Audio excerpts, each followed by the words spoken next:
When my son, Ethan, sat me down at my kitchen table, his eyes bright with excitement, my heart swelled.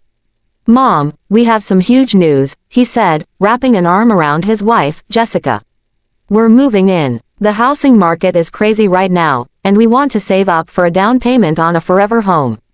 Plus, we'll get to spend so much quality time together." I was thrilled. Ever since my husband passed away 3 years ago, this big suburban house had felt entirely too quiet. I imagined cozy family dinners, shared weekend mornings, and the laughter of my child filling the hallways once again. I opened my home and my heart completely, eagerly clearing out 2 bedrooms to give them their own space. I truly thought it was the start of a beautiful new chapter.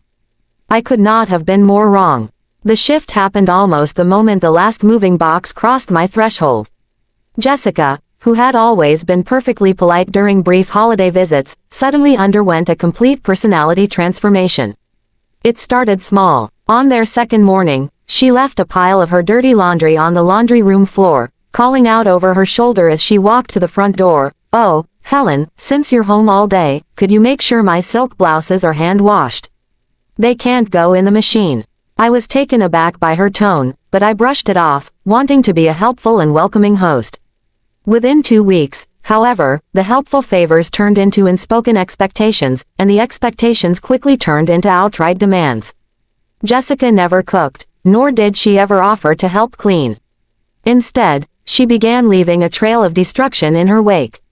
Dirty coffee cups were left on my antique wooden tables without coasters, makeup stains ruined my guest towels, and she would routinely critique my cooking. "We're trying to eat organic and low-carb now, Helen," she would say with a heavy sigh, pushing away a dinner I had spent 3 hours preparing. "Next time, make sure you use avocado oil instead of butter. And the kitchen floors are looking a bit dusty, by the way." I looked at Ethan, waiting for him to defend me, but he just stared down at his phone, mumbling, "Come on, Mom, she's just stressed with work. Just keep the peace." I felt like a stranger in my own home, waking up early just to clean up after 2 capable adults who treated me like their personal, unpaid housekeeper. The ultimate breaking point came on a Friday evening. Jessica announced, without asking my permission, that she was hosting an upscale dinner party for her corporate colleagues at the house. I spent the entire day vacuuming, dusting, and preparing the gourmet appetizers she had explicitly demanded.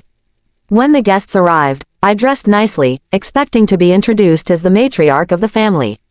Instead, when one of Jessica's coworkers walked into the kitchen and asked where to put her coat, Jessica pointed carelessly at me. "Oh, just hand it to the help, she'll take care of it," she said, laughing lightly. I froze, the tray of hors d'oeuvres shaking in my hands. The guest looked confused, and Jessica quickly added, "I mean Helen, Ethan's mom. She keeps the place running for us."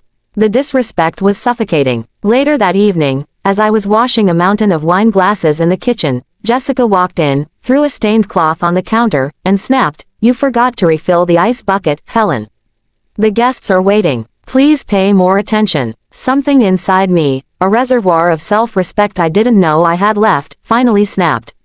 I slowly turned off the faucet, dried my hands on a towel, and walked straight into the formal dining room where Ethan and all of Jessica's colleagues were laughing. The room went dead silent as I stood at the head of the table. "Excuse me, everyone," I said, my voice echoing with a calm, terrifying authority. "I need to make a brief announcement. This beautiful home belongs entirely to me. My son and his wife live here rent-free because they claimed they couldn't afford the housing market.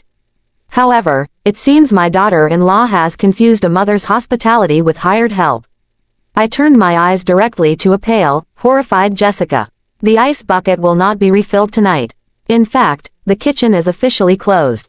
And as of tomorrow morning, your lease in my home is terminated. You have 30 days to find a place that actually includes a maid service."